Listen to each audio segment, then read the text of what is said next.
The Marvel Cinematic Universe has been giving us huge comic book films since 2008, and with Captain America Civil War just around the corner, I thought it was time to make a top 10 list. The Incredible Hulk and Thor the Dark World are not on this list. While I think that they are okay movies, they just aren't as good as the other 10. Number 10, Iron Man 2. In Tony Stark's second outing, he faces off against Whiplash with the help of his buddy War Machine. Although the plot was okay, the movie suffers from a lazy script, and director Jon Favreau was not happy he had to include so many references to the upcoming Avengers movie. It was probably a mistake for any character to get 2 solo movies before the Avengers, as this film felt mostly like filler. But Robert Downey Jr.'s performance, as always, is superb and makes the movie watchable. Number 9, Thor.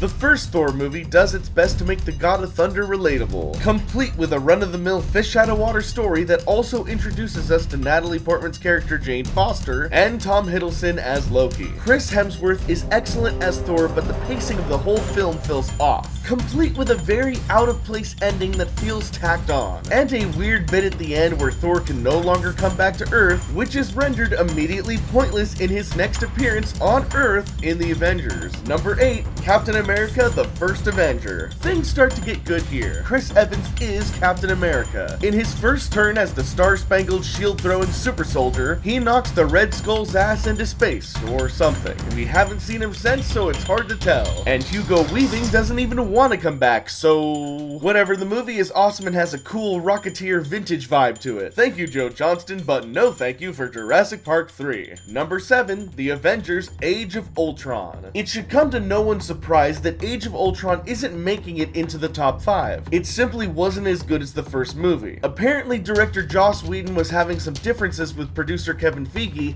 and his vision for the MCU future. Whedon was arguing about scenes he didn't want in the movie, scenes that ultimately would set up plot points for future movies, like Thor getting a vision of the Infinity Stones. These conflicts reportedly made Whedon apathetic about the film, which led to some lazy directing. Sorry, Joss, you gotta play a little ball to stay in the game or you get traded, and you did. Number 6, Ant-Man. Originally, I was super excited to see this movie knowing that it was being directed by Edgar Wright, who has made some of my favorite movies like the Cornetto trilogy and Scott Pilgrim. But then Edgar Wright was fired, for essentially the same reasons why Joss Whedon is out of the universe. He just didn't see eye to eye with Feige. But you know what? I really liked the movie we got, and Paul Rudd is awesome in the Scott Lang role. But in the future, I would like to see more flashbacks of Hank Pym as the Ant-Man. And also, side note, if you are making a movie that is supposed to be consistent and in the same universe as a dozen other movies, don't fight with the producer. Number 5, Iron Man 3.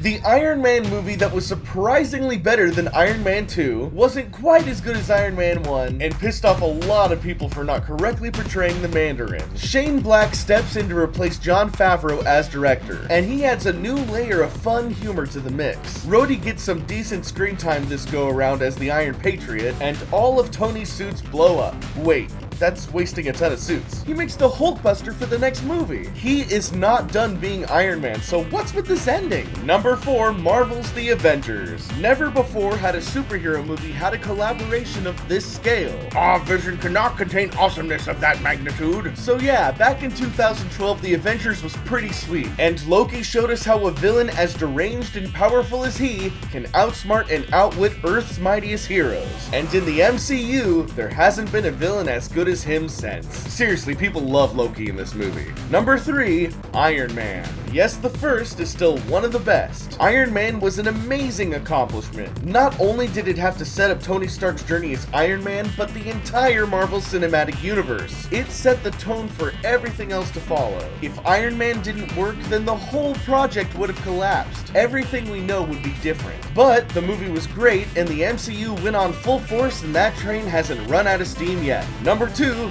Guardians of the Galaxy. The movie that no one believed in and yet became one of the most loved comic book films of all time. When it comes to the MCU, this movie is in everyone's top 3. Such a great cast and characters, and just an overall cool movie. It's like Star Wars and Misfits had a baby, and then that baby grew up and had another baby with James Gunn. I super can't wait for the sequel, and the soundtrack to the sequel. Number 1, Captain America: Winter Soldier. Our number one pick is the Captain's second go-around. This movie is a full departure from the previous Cap movie. Joe Johnston was replaced with the Russo brothers, the same team directing the follow-up Captain America: Civil War, as well as the next two Avengers movies. After those movies, they will have directed more movies than any other director in the Marvel Cinematic Universe. Why? Because of this movie. Winter Soldier proved that they understand this world better than anyone else, and made the deepest and most compelling movie of the 12 so far. It's a fantastic spy thriller and has some of the best hand-to-hand fighting ever put to screen.